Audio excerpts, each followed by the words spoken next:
Hello everyone and welcome to the Fully Booked Penguin channel.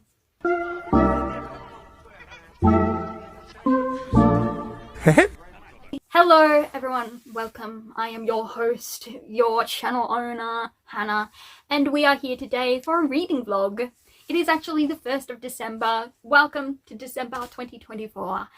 And today we are going to start just a reading vlog.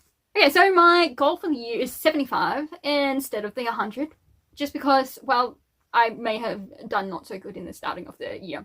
And now we are back to the on track side of things. And so we have exactly 11 books to reach that goal, but on my TBR we have 14. And I chose those 14 in my TBR video that went up already. In that video, I chose the reading order of my TBR as well. And so I don't have to think, which book am I going to read next? Because I already have the order for it. It's like a little challenge to me. Although, is it a challenge when it makes life easier? I don't know how many books this vlog in particular will follow, but I hope to get through quite a few. I don't know whether to set a time frame, whether to do a 24-hour challenge. Maybe for this one I'll just have a cozy moody time, and then our next one will be a 24-hour challenge. 11 books to get to my goal, and 14 books on the TBR. So we're going pretty good if you ask me. And all of them are mood reads. So first up we have Del Toro Quest 3 by Emily Rodda. Put it this side so I'm not shading my face. And the last section of this is The Sister of the South. And so this is a middle grade fantasy adventure, and it follows Leaf, Butter and Jasmine as they try to rid the world of the curse that the Shadow Lord has put on Del Toro. And so obviously we're up to the last part, and hopefully they do somehow destroy the last of the witch's curses, which happens to be near the home base, so we're going back home, and defeat the Shadow Lord. Hopefully. It's been a long time coming. These are some pretty chunky books. So there are two other books that have a certain number of books in the book, if that makes sense. So Del Toro Quest, the first one, has exactly 8 books in the one volume. So that's volume 1. Then we have 3 books in the next one, and this one, which we're currently on, Del Toro Quest 3, has 4 books, and obviously we're on to the 4th one. So we're going to read through this, hopefully defeat some bad guys, solve a few more puzzles, find out who the real bad guy is, and take them all down. So this series kind of has a little puzzles built in. So for example, there's this little one where you have this little note, and it has a message, but then it has a secret message in it. Which, of course, some of them they never tell you. Like, you can figure it out for yourself if you want to, but they never outright tell you what their solution is, or it doesn't come in until later, but you can solve it there. And then this is their solution, or part thereof. So it just adds a little bit of a puzzle fun time to the books. Finish this one before the end of the year, and then I'll be almost finished with the Del Toro series. I still have this little one, which is Tales of Del Toro. So let's get reading for this month of December, which I'm super excited for. Let's go!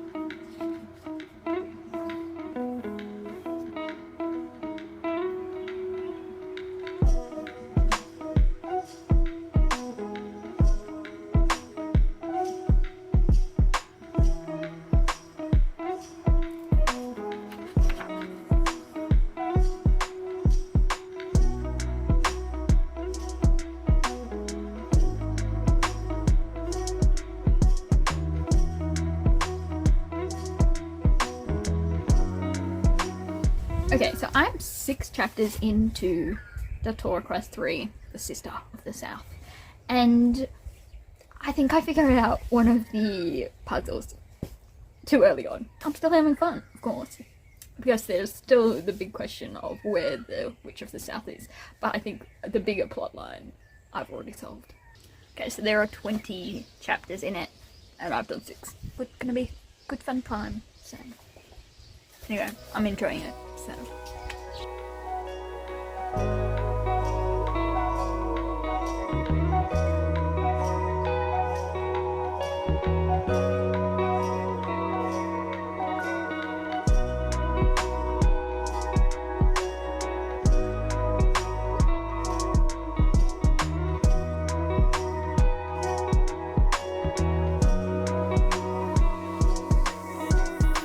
I am very close to the end of The Sister of the South.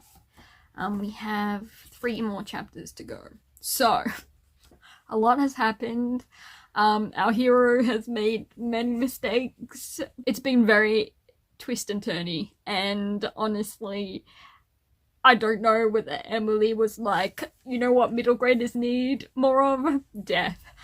Because honestly, it's been a ride, and I've cried. I'm hoping these last 3 chapters, because right now we aren't safe yet. We still aren't safe, and there's only 3 chapters left. Look, I doubt it will end on like a sad note. If it does, that's a very weird move, Emily. Very weird. But yeah, we're almost there. That much to go. And I was right, I did figure out the biggest hint. So let's see where that hint goes.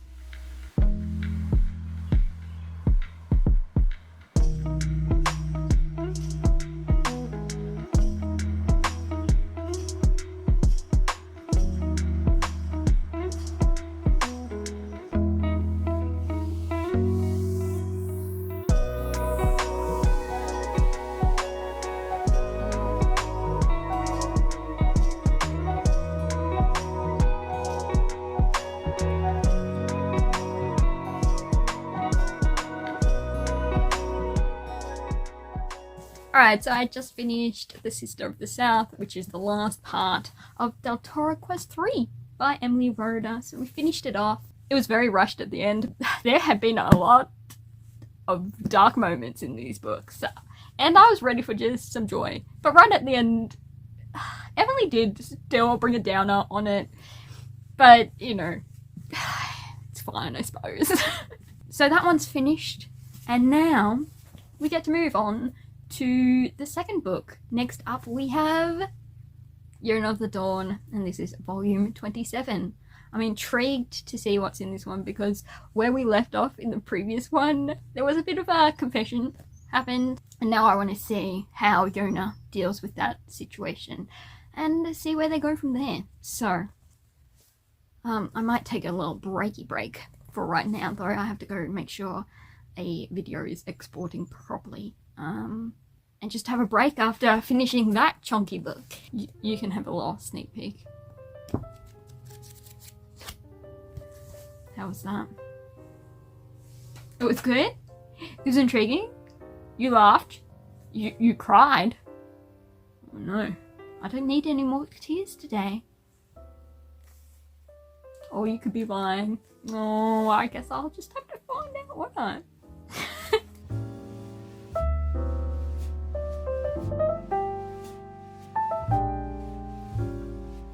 I feel like I only just saw you guys. Hello. So today I actually went out to a book club meeting at my local library.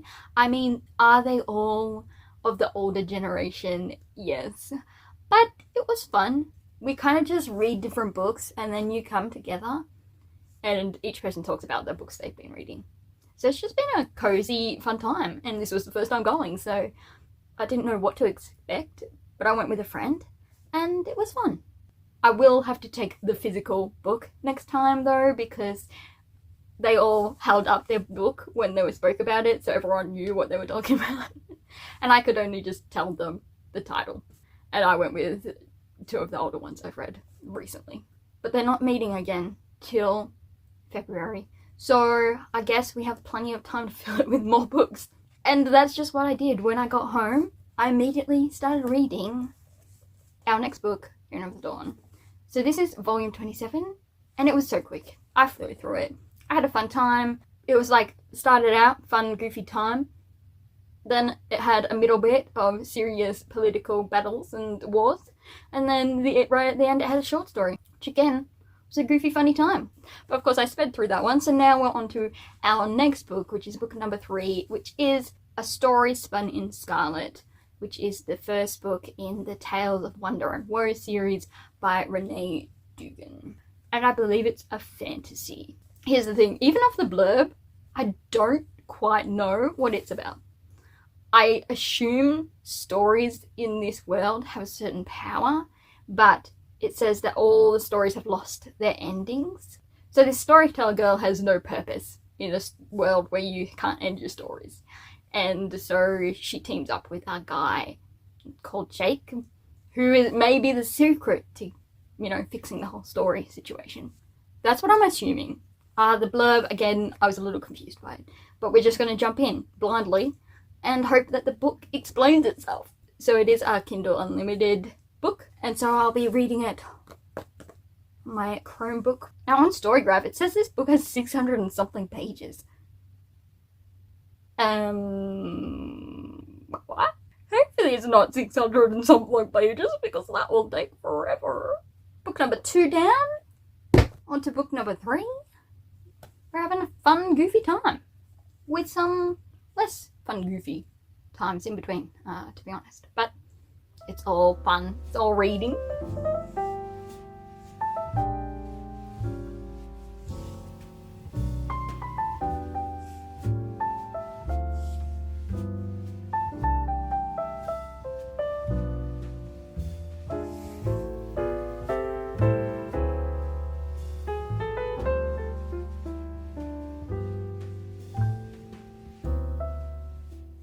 Please excuse the fact I look like I've been hit by a bus. I feel like it. Okay, so I read A Tale Spun in Scarlet yesterday. I got 2 chapters in, and it is 660 pages long. And I'll show you. That's on this size Zoom and tablet size. What have I learnt so far, other than it is very wordy?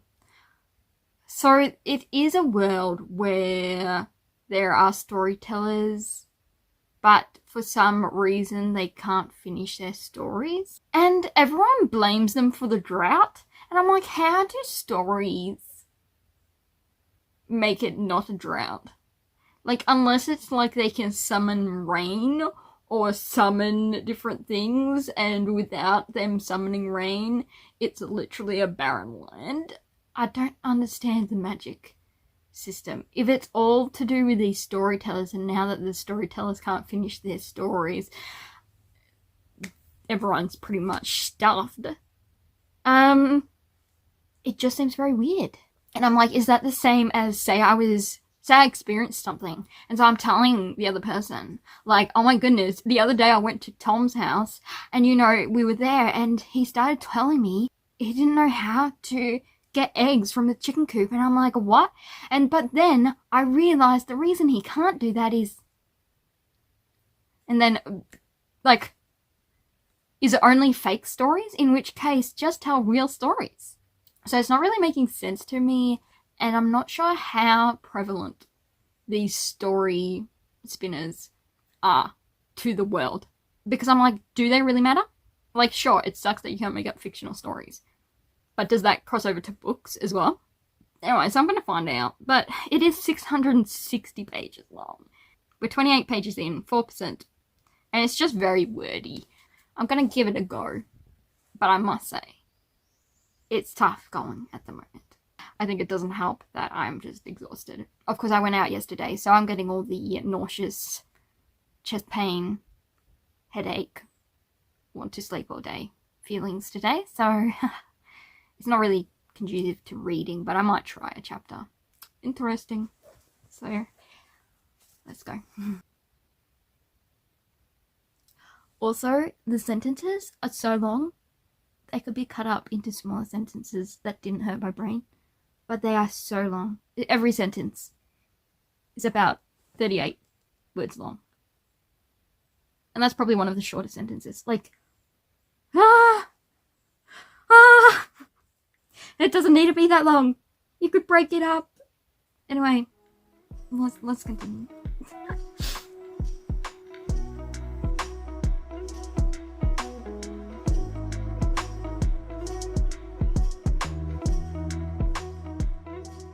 Okay, so I'm another chapter in. I think I understand it slightly better. So, story crafters, as they are known, would be able to summon, like, storms or rivers or things like that. And, of course, the land flourished because they're pretty much doing everything that they wish. The right amount of rain, right amount of sun, everything is perfect. in my opinion, they just all started relying too heavily on magic. I'm sorry, but that's what it seems to be. They all relied too heavily on magic to get by. I can see how that's tempting. It's like, oh, I need some rain. Yeah, let's just summon up a rainstorm. And, you know, putting these story crafters high above anyone else because they could pretty much give you whatever you want. And they used to wear like these bright cloaks, but now they're dulled. So I just feel like they were all too reliant on their own skills, and the people were too reliant on this magic in order to make their livelihoods possible. But supposedly it has to do with the end of the story. That's the important part. What happened to it? It's the journey and not the destination that's important. I don't know. And our main character is she's very mopey. She's very downhearted because she can't finish his stories. And like, I get it. But at the same time, it seems to have been a while. So she needs to realize that this is just the way it is. But really desperate story crafters have turned to these amplifiers. And of course, these amplifiers tend to turn them evil. And so everything they spin tends to make these monsters or something bad. And so then the soldiers have to come out and arrest these story crafters who have turned bad.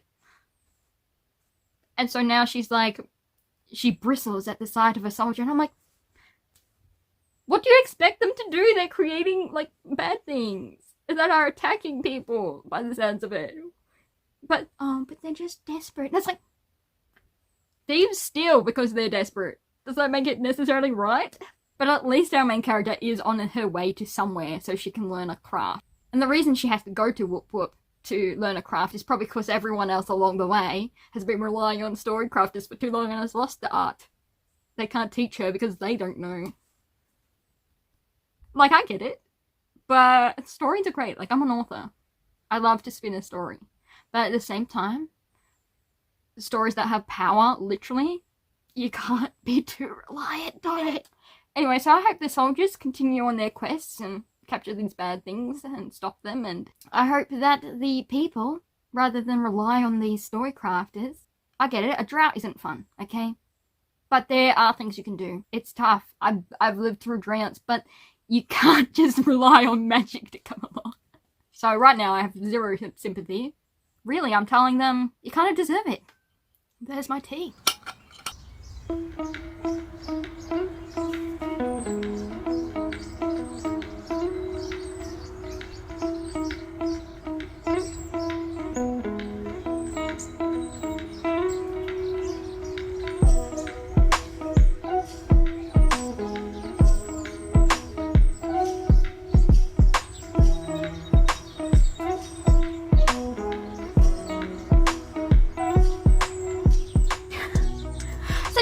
About how nobody cares about her.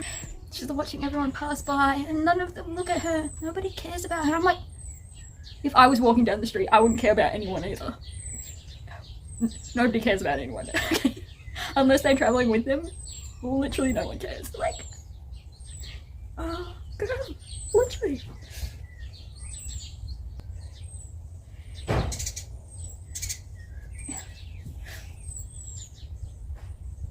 She's walking up to the gates of the city and she's all like, oh no, there's tons of soldiers, they're going to search and like check your identity papers. That's nothing new. Like, of course they are. Anyway, and then she's like, oh no, they're gonna reject me and everything because I'm a story crafter. And I'm like, the only reason they'd know is because of that silly cloak you're wearing.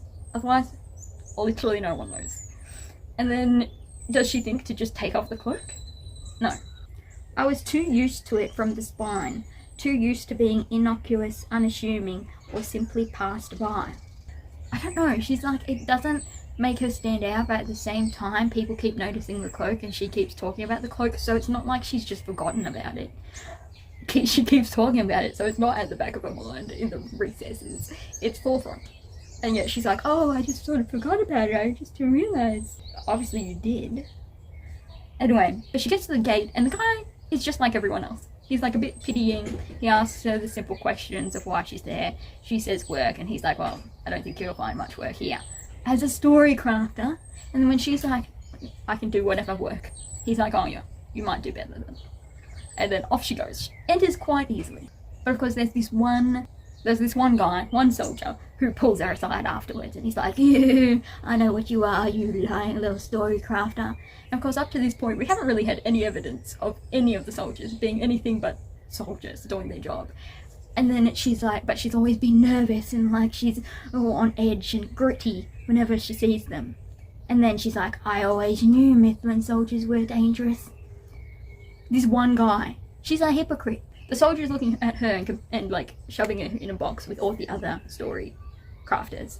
And she just, because of him, put every other Mithrin soldier in that box. I'm like, you're a hypocrite, lady. A hypocrite.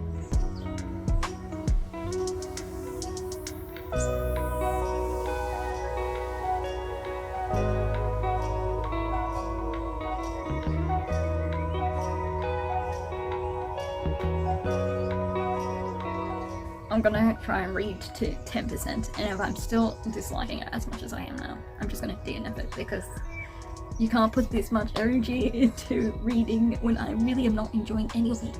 Because at the moment I'm on no one's side.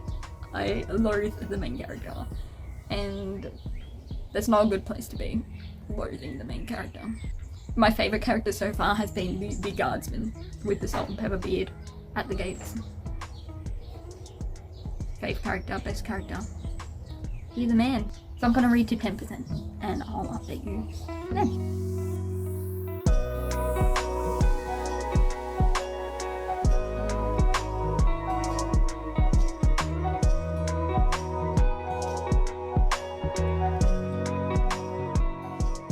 Okay, so I reached the 10% mark in a story spun in Scarlet, and our MC has just made a decision I don't agree with, and I realised I just can't be bothered with it. As I say, there's nothing really holding me to the story, and so we're 66 pages in to a 660 page book, and if it's not grabbing me that much, and I'm just annoyed. It's true that I haven't even met the other main character, maybe it gets better, maybe the pacing gets more interesting, but I don't want to put in the time and effort to read on. I won't leave a bad review or anything, it's just obviously it's not my kind of book. Instead, I'm going to move on to our next book in the list, which is by K.M. Shea, and it is A Crown of Shadows, which is the first book in the Court of Midnight and Deception series, which is part of the Magic for Supernatural City overarching series. Here we are. And I'm pretty sure I will like this book. I mean, K.M. Shea is a pretty safe bet. So as long as there's no Killian, Finley and Drake messing up things, I should have a fun time with this one.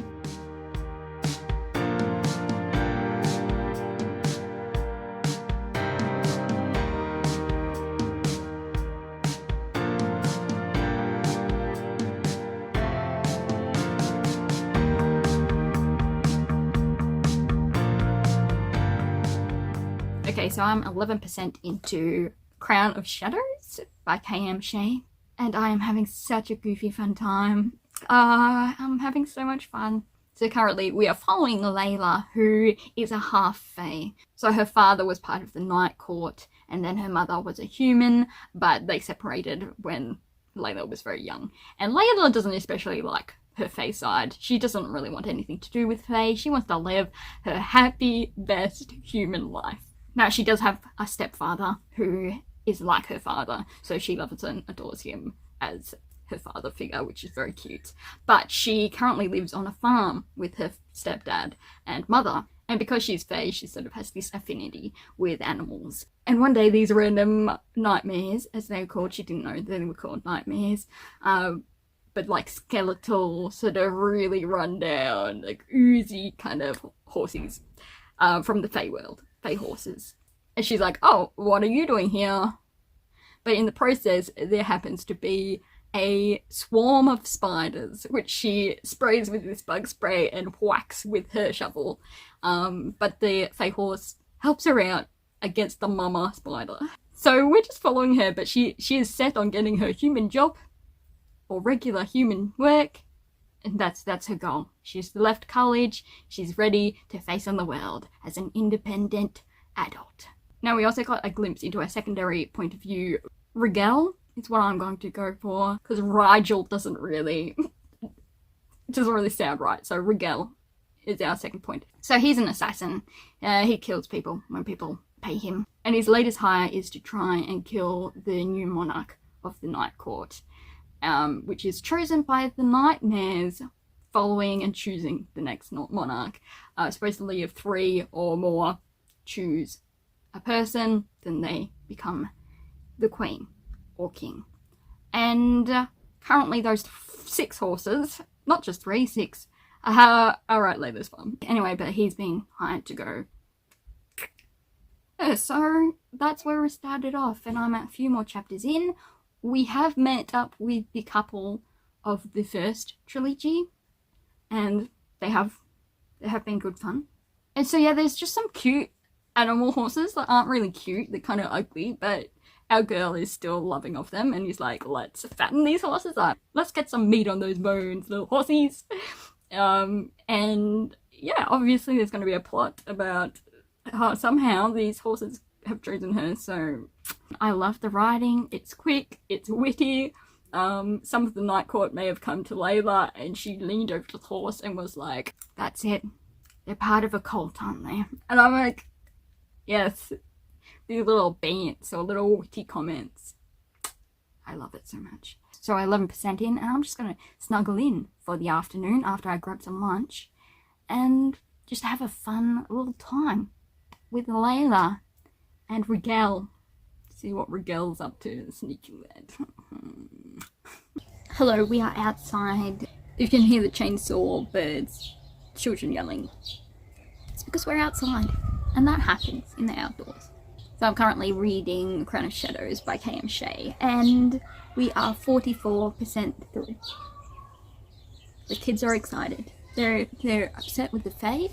So Layla is our new queen, and I feel like the Night Court haven't really learnt their lesson from their previous queen. Look, our girl Layla is doing her very best. She's trying to be careful, she's hiring the right people, she knows literally everyone else is sort of against her and bags her out. They are so rude to their queen. I'm like, throw them in the dungeons. But Layla's not that kind of lass, so oh well, you know, there might be a riot, but she can just yell at them to do their bidding. But again, she doesn't want to be a tyrant. But sometimes these people need a tyrant, honestly. They're so horrible.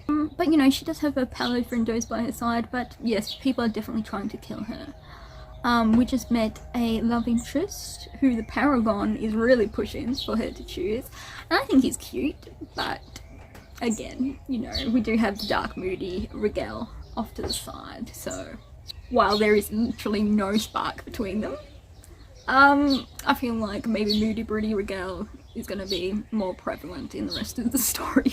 But at the moment there is nothing between them. Other than Rigel sort of slithering around in the shadows of her mansion, there is literally nothing. Like, I mean, he did try to kill her, so there's no chemistry there, but I feel like that's where it's going to go, because our Dion, or whatever his name is just too cute, too sweet, it's too good for what I think these books go for. I mean, I don't know Dion very well, we just got the rundown from the Paragon, and I trust the Paragon.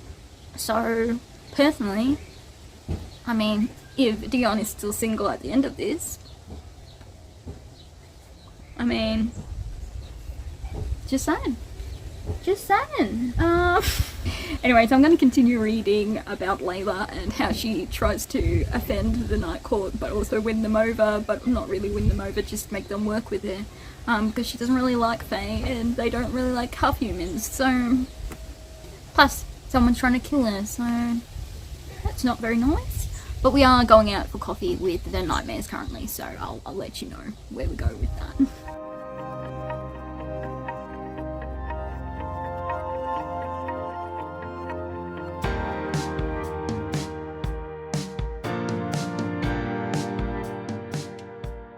Okay, so I just hit the 50% mark, and Lord Dion, my hand is no longer available to him if he happens to be single at this end of this series.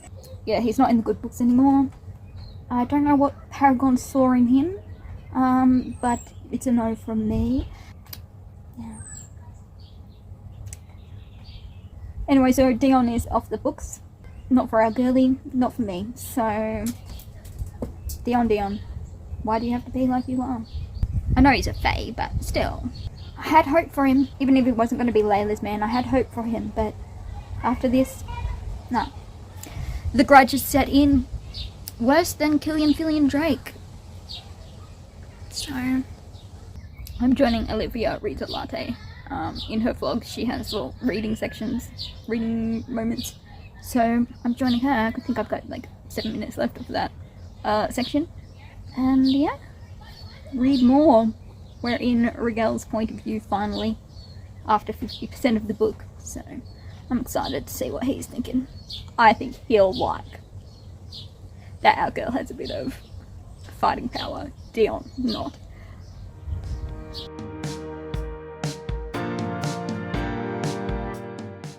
The nerve of Dion.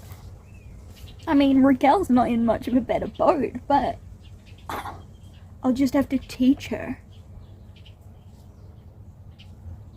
Like, I know her actions aren't 100% wise, but at the same time, she's dealing with really horrible Fae people. They deserve everything they get. Honestly, at this point in time, I prefer her with, what's his name? I'd prefer her to marry Chase, to be honest. The werewolf guy.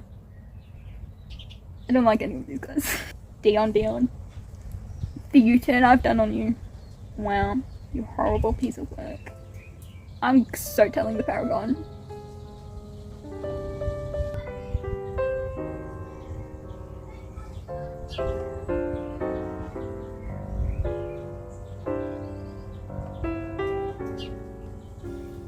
Ew. Yes, our nightmares love our girl, and that's the kind of support we need. Not men, but horses. Nightmares. 100% better companionship than these men. Fae men. Chase is cool, though. I changed my mind. If Chase is single, if Chase is single by the end of this, just saying. Just saying.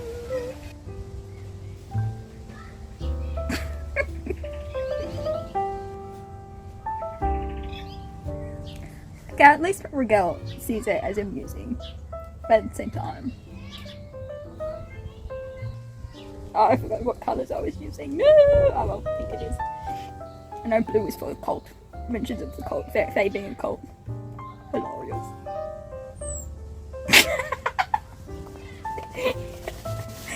You hulking mountain goat. Beautiful. Your language, my lady.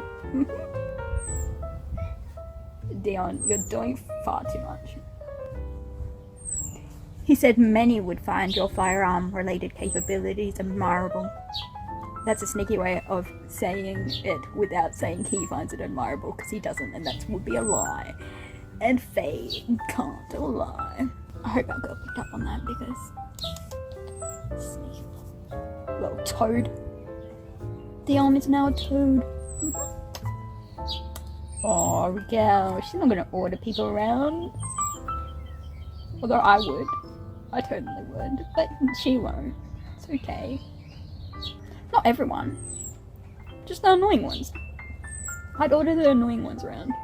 Because they've shown their disloyalty. And their wish to literally harm her.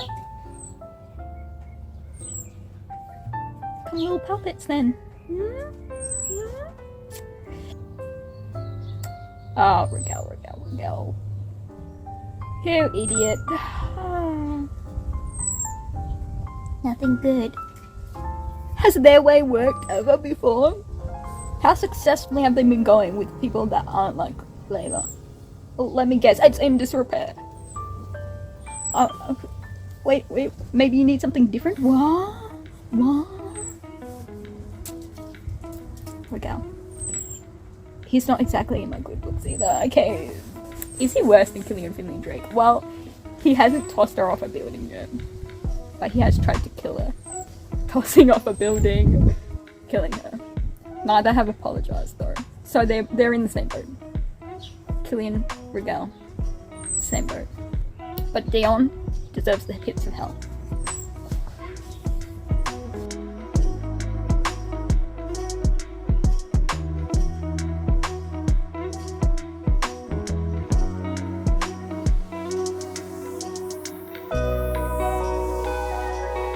Alright, So we are at the 77% full mark, i.e. page 258, and things are picking up. Well, not really, it's just a big event has just happened, and I was like, saw it coming, but I'm having a fun time. I like all the animals. Some of the Fae, not really winning me over, honestly, and then other ones, they have their good sides, but then their annoying sides there. And worst of all is Dion. Like, the others are just evil, you know? But Dion is just, like, slime buckety. You know, like, ew. Stay away from me, you flirtatious reptile. Like, ew, no thank you. Anyway, I'm going to continue reading all the political prowess that's going on currently. I'll let you know how I go, if I have any more funny updates.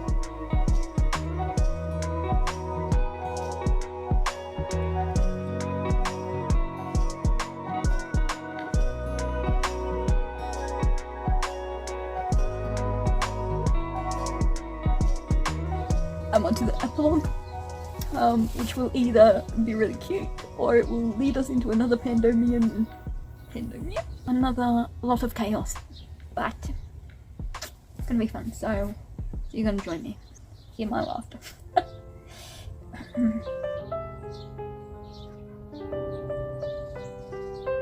The main men in these, their best friends, are also like their most hated enemy.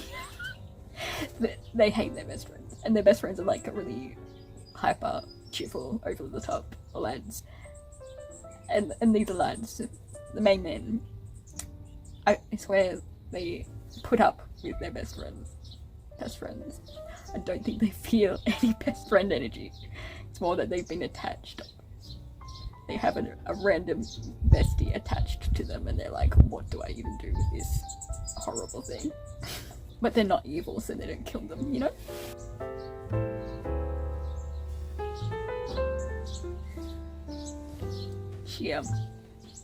He thinks she's attractive. Well, at least we're getting somewhere, right? Somewhere. Oh, it's more that he thinks she's more attractive than his bestie. The one that clings on. But to be fair, he does say are far more attractive. It's pretty hopeful.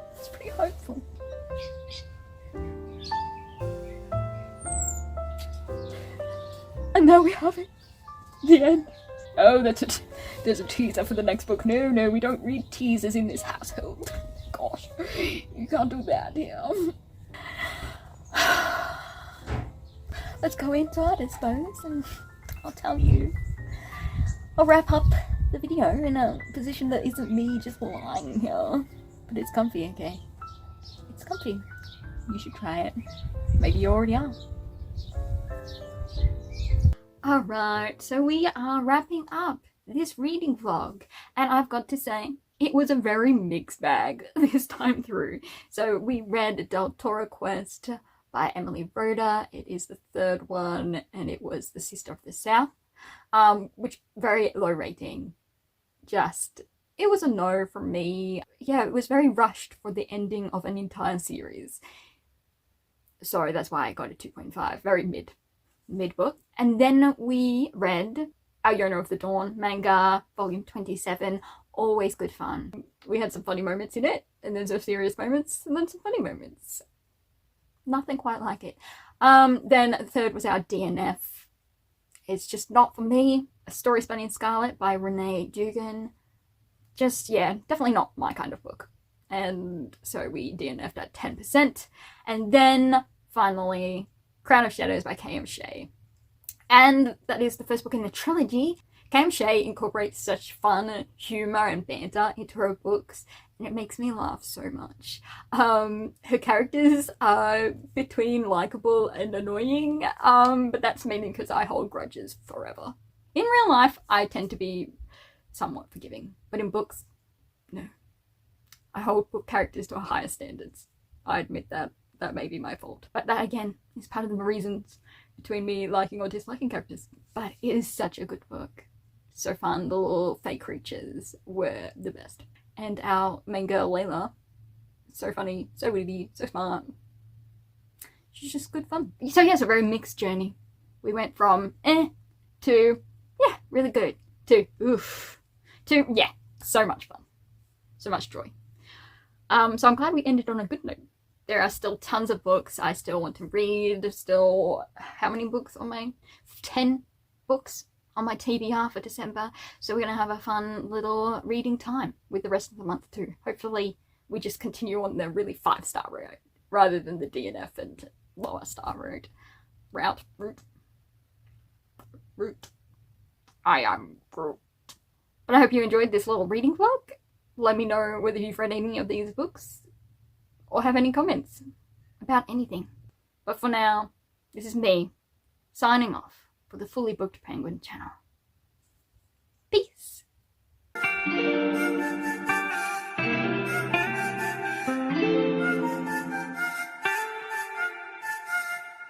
티니 로그 끝.